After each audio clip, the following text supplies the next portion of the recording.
va s'offrir maintenant une parenthèse de rêve, car nous allons nager avec des raimentas, avec des requins-baleines dans l'océan Indien, aux Maldives. Alors, vu de France, ce pays est fascinant, mais il est aussi le plus bas du monde et donc menacé de disparaître à cause de la montée des eaux et du réchauffement climatique. On enfile la combi avec Ludovic Romanin et Julien Bervilliers qui ont eu beaucoup de chance.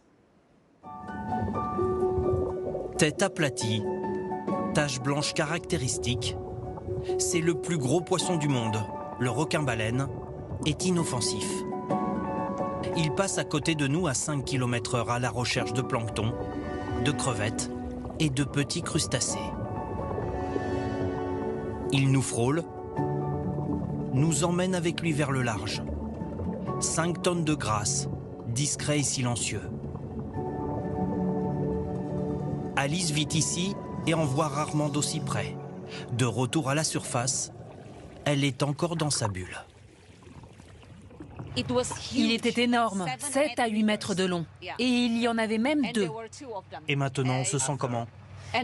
Je n'ai pas de mots. Quand je suis remontée à la surface, je me suis dit « Waouh !» C'est gravé dans mon cœur. Ça reste une expérience incroyable. Chaque plongée est une expérience, comme ce matin avec ces raimentas. Elles viennent sur ce haut fond pour se faire nettoyer la bouche par ces petits poissons. Un rendez-vous que ne manquerait pas Jean-Christophe Ballet, photographe amateur. Il vient aux Maldives depuis 20 ans pour vivre ces instants de poésie. Des mantas qui ne sont pas farouches, qui reviennent, qui tournent autour de vous, c'est des conditions quasiment idéales. Oui. La photo est presque parfaite. La photo est parfaite, on va dire. Presque. Presque parfaite, car derrière ce cadre idyllique se cache une autre réalité, une biodiversité en danger.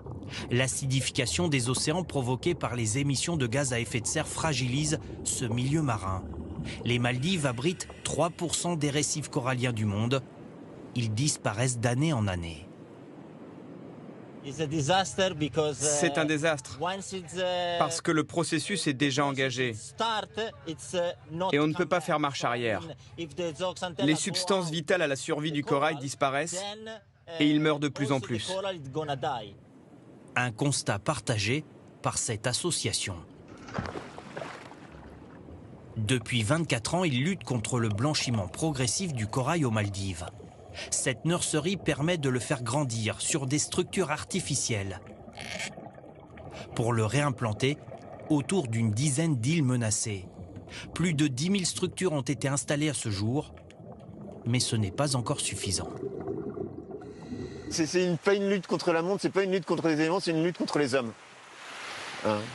Faut bien comprendre que c'est nous qui détruisons tout. Ce corail est pourtant essentiel pour les 1192 îles de l'archipel. En se désagrégeant, il forme ce sable blanc qui permet aux îles de ne pas être englouties. Moins on a de corail, et plus le risque est important. 80% des terres sont situées, comme ici, à moins d'1 mètre au-dessus du niveau de la mer. Le pays le plus bas du monde est particulièrement concerné par la montée des eaux et le réchauffement climatique. Et si rien ne change, les Maldives pourraient totalement disparaître de la carte en 2050.